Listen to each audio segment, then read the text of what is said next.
Yeah, a full house and standing room only. This is really wonderful on a rainy February night, June night. So you can't tell whether it's summer or.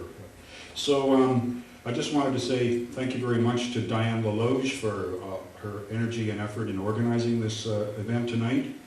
And the 35 years exhibition refers to a group of artists that all met at the Vancouver School of Art around 1964-65, and some of the people here know of this group of artists, and it just sort of happened almost by coincidence that we decided to put this show together and show at the gallery here. And I wanted to say a special thank you to my wife, Cindy Anderson, for her support and encouragement, and to Ken Dietrich Campbell for keeping the Pitt Gallery alive and running.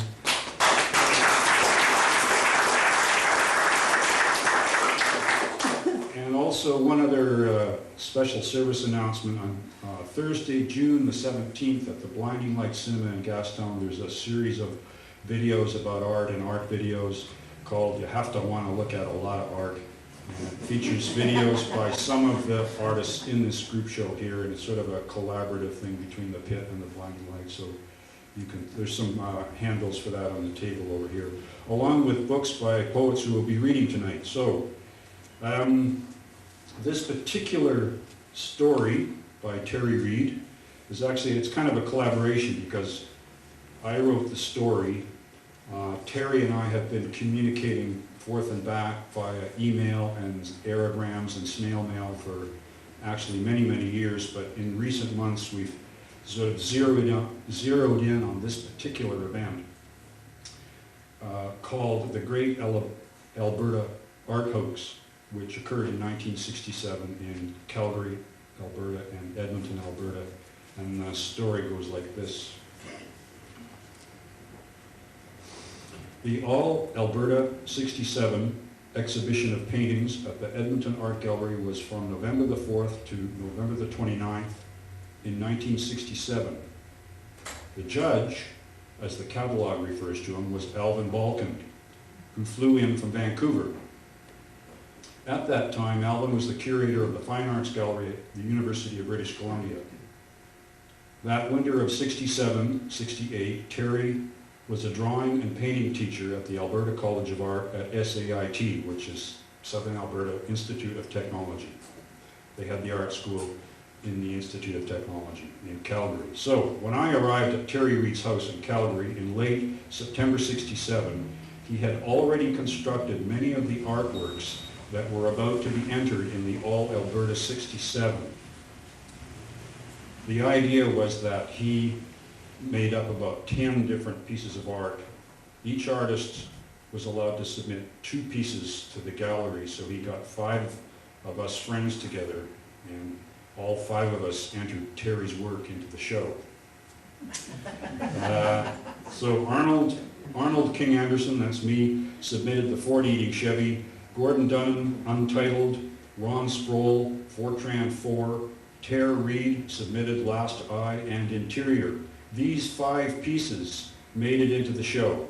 Terry also submitted 2 pieces which didn't make it in, using Gordon's girlfriend's name, Judy, can't remember her last name. Each artist was allowed to submit 2 pieces, so I drove 10 pieces to Edmonton in Terry's VW van and delivered them to the gallery. According to the catalog, 186 paintings were submitted to the 5th All Alberta exhibition. Alvin Balkind chose 24 for the show, of which 5 were Terry's, unbeknownst to Alvin and others who ran the gallery. With Last Eye, an abstract line drawing, Terry split the Jaycox Award with John Ken Essler. They got $250 each.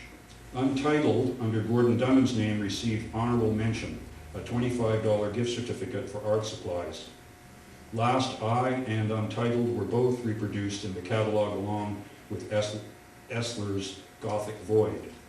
So, statistically, Terry carried over 20% of the show and scored more than half the prize money.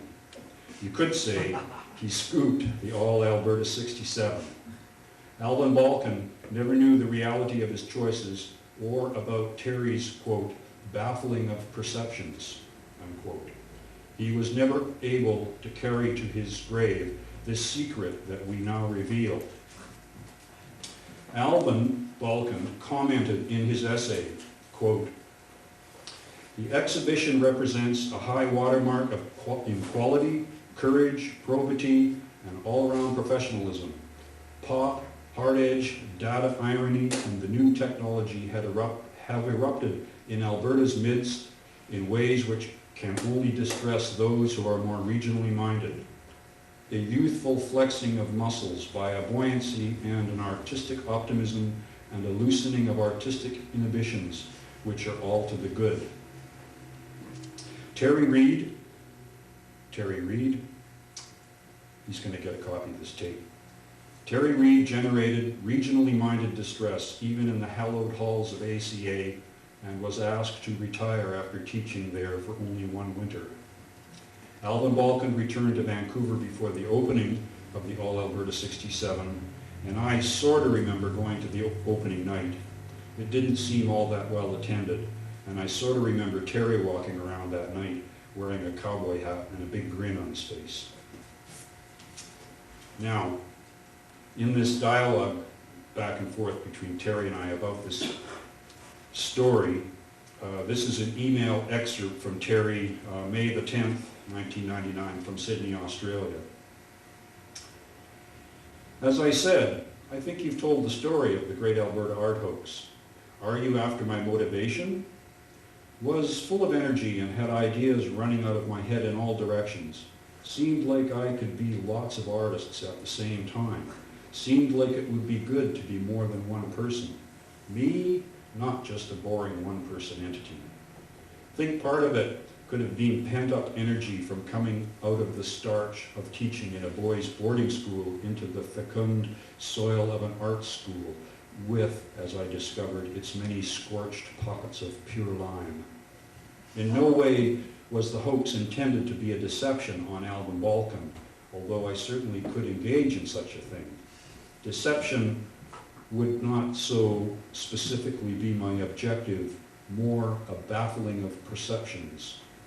We probably should have had the foresight to have dropped a few clues over the years and let at least some cat out of the bag on his doorstep before he dropped dead. Alas, so forgetful are we. I had the idea that this exhibition that you are organizing," he's referring to this 35 years later, "this exhibition you are organizing would provide a good opportunity for unveiling a few other demeanors. I think we can think of a deception as a veil which, when removed, reveals the work in all, perhaps, its details. Of course, there is the brood apple theory that the removal of one skin leads only to another, until, like the onion, there is nothing left at all. Going back to the great hoax, the works were young. These days I prefer art that comes from an older place, can see through my youthful thin skins. Did enjoy, though, going back to Calgary after a quarter century and for Ken Esler to tell me that the piece that was a plywood box of angles was displayed almost to the point of my return on the side of his house until it finally gave itself up to fierce prairie winters." And that's the story of the Great Alberta Art Hoax. Thank you very much.